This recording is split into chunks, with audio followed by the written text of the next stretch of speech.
My understanding of your teachings is that thought stimulates vibrations, which stimulates emotion, which stimulates... The thought is vibration. Okay. Which stimulates thought again. Okay. And you said that creation requires no action and that the evidence will reveal itself. So here's my question. That's mostly right. Thought and vibration are one and the same. And a practiced thought is a practiced vibration that equals a point of attraction.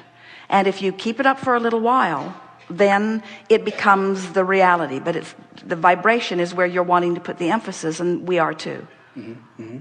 So most people would like enough monthly passive income to pay for their survival expenses in our modern day world so they can be free to express their creativity and fulfill their deepest desires unhindered by the motives of others. And money doesn't grow on trees. It only comes from other people. And the only way to get money from other people is to either steal it or to create value which people will pay for. So, if people just sit on the couch thinking about what they desire, the money, and asking for the money, and giving off the vibrations, and feeling the emotion of receiving that money, that which they ask for, but they take no action to create any value which people will pay for, then how is their income and money just going to come to them if they take no action? Well, the flawed premises that you just spewed are abundant there. And first, here's the biggest assumption that you are making, that as we resolve it, it will be easier to hear everything else. The first really major flawed premise in what you spoke here is that value only comes from action. And it's interesting that we found you in this crowd right on the heels of this soliloquy that we were just offering here, because everything that we just were spewing for the last several minutes was about the value, the enormous value of hooking up with the energy that creates worlds. What is economy anyway? In other words, who gets to decide that what you do for a living is only worth $8 an hour, and while what that one does for a living is worth $50 an hour, and while that one does for a living is worth $10,000 or $10 million an hour? Who gets to define that value anyway? It's not very well defined, is it? And yet, to listen to what you were saying there, it made it sound like that's all been stabilized, and it isn't. In other words, where did your economy come from? Just a few hundred years ago, on this continent, you were trading beads and shells and a little bit of minerals. That was your basis. Jerry talked about the gold standard. He remembers when the gold standard was $35 an ounce, the gold standard. And everything was supposed to be sort of measured against that gold standard. There are no standards like that remain consistently. Who gets to define value? You're going to come round to understanding that the only true value that you can ever reap the reward from or experience the benefit of is the value of alignment with this energy that creates worlds. What kind of monetary value do you put on that? Do you ever hear anyone say, well, I've been so well for so many years, and there are so many people out there who are sick, and I've been using up all the wellness value for so long that I've decided that I'm going to be sick for a while to allow more sick people to be well, because I've been getting more of than my fair share of wellness. You never say that, because that value, you don't see it as a pile of something that can be divvied out. You accept that as a vibrational relationship in some way. You haven't really defined it. Humans say, well, that one's just unlucky in sickness and that one's just lucky in wellness. But it's not like that at all. There is a vibrational abundance that is being realized by some and denied by others, but they are all doing it to themselves, you see. There's not a big pile of resources that you're divvying up. Somebody didn't set the monetary fiscal standard for the universe, and there it all is out there, and now you have to steal it or trade it. That is so old news. This is a vibrational reality that you are moving into, and it is thought and alignment. Who do you think was paid for this earth that is now congealed and spinning in its orbit? Who was paid for that? Who scraped that value together, and who was paid for it, and who tends for it in its orbit? In other words, there are so many things that you can't begin to explain through a platform like the one that you just presented to us here. And that platform is not serving anyone at all, you see. So now, we get while you got, in other words, this is common wisdom. In other words, there isn't anything that you said. You didn't just make it up. A whole lot of people believe that. But now read it to us again, and we're going to pick it apart line by line so that you can feel what we're getting at. Just start again. Okay. My understanding of your teachings is that thought stimulates vibrations. All right, so now we've amended that. Thought and vibration. Thought is vibration. And law of attraction brings more thought to it. So when I think this thought and I hold the frequency of it for as little as 17 seconds, another thought like it is going to join it. And you're calling that stimulation of thought. And we say yes. When you keep a vibration going, law of attraction is going to make it bigger and bigger and bigger. Whether it's something wanted or unwanted, it will get bigger by focus to it. And so you don't have to do anything. You can just sit there and sit in a chair and focus like this. And money's going to come. But wait. Don't get there too soon. Focus, but focus is doing something. Focus is harnessing the energy that creates worlds. In other words, that's like saying, you don't have to do anything. You just have to focus. And then the world will come into being. Somebody did something. Somebody did something. Somebody focused. Focus has value. Continue. Okay. So, in other words, can you get what we're getting at? Don't discount. You're saying, I'm just going to sit and do nothing. Well, focusing. You can sit and focus out of the vortex and your life won't change at all. You can sit and focus in the vortex and your life will change magnificently. So focus can mean physically doing something with your hands and with your, moving around, right? It doesn't just mean do nothing. The power of your mind is the only power that matters, and all the other stuff you do is just for the pleasure of enhancing what you've really done with your mind. And all the real power is the focus. And for you to call that nothing could not be further from accurate. Okay. All right.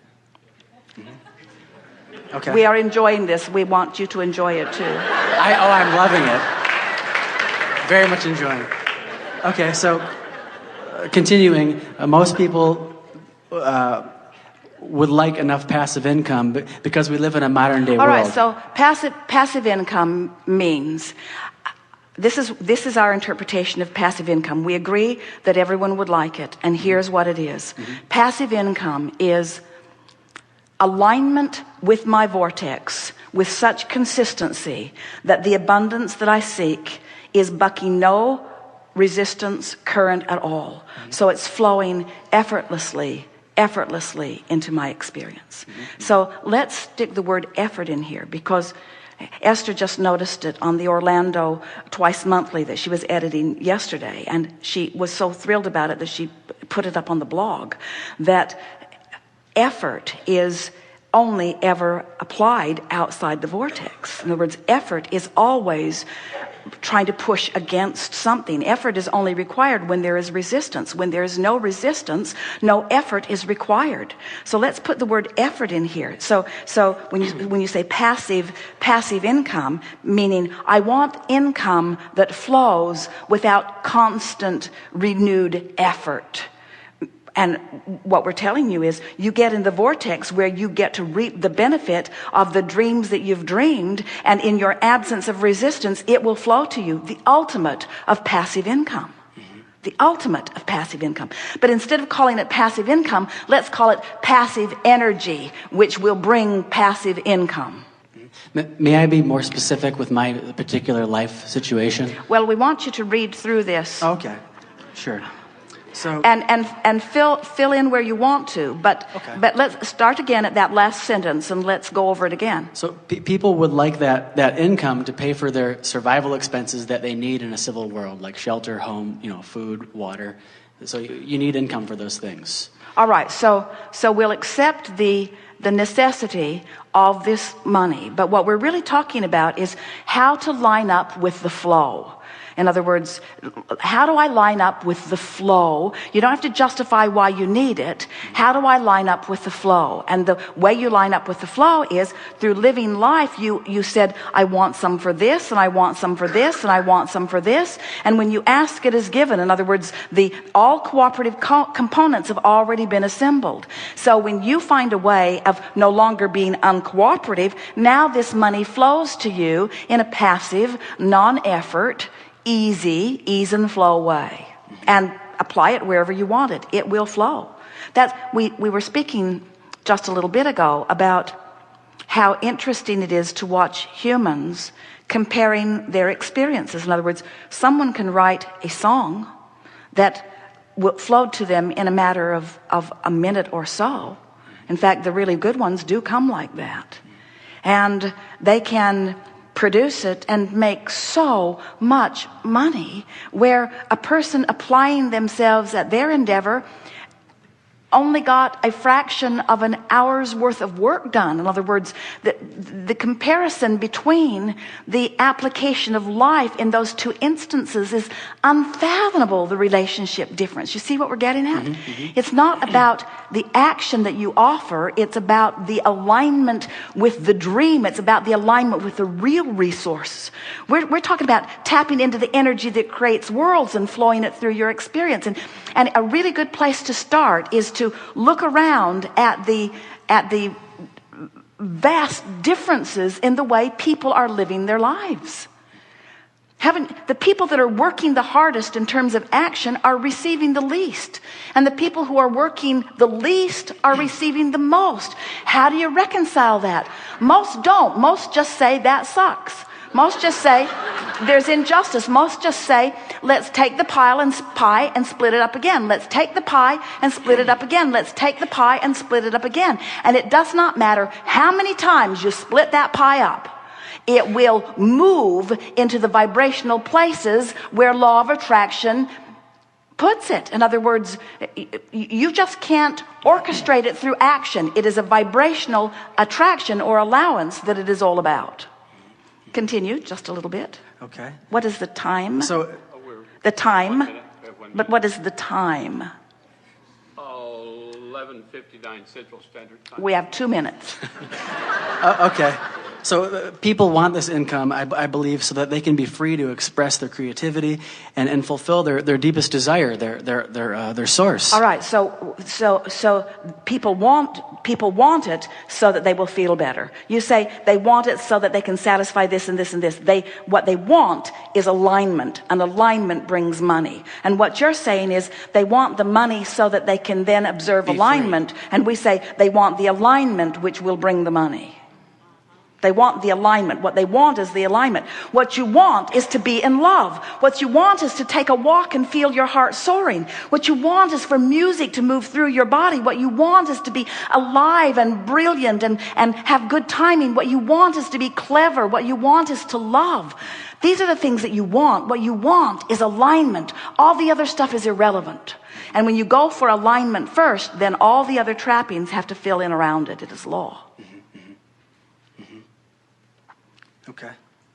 So the point of the whole entire question is just simply trying to understand how you can create what you desire without taking physical action. And what we're saying is you've already created it with all that you've been living, and it's waiting for you, offering a signal, and all you have to do is hone in on that signal. And you can tell when you're honing in because you're feeling better, and you can tell when you're getting closer because you're feeling lighter, and you can tell when you've really honed in because you believe, and you can tell when you consistently honed in because you just know life is good, and you just know you're stable, and you just expect it to be good. And now you're moving through life doing the action which is delicious, Doing the action that supports your knowledge of well-being. In other words, oh, you'll get tuned in and you won't cease to act. We promise you, when you're tuned into the energy that creates worlds, the inspiration to call this person and go there, the inspiration will flow through you. You'll be the busiest, most active person that you've ever known in your life. But the inspiration comes first and inspires the action. The action doesn't create.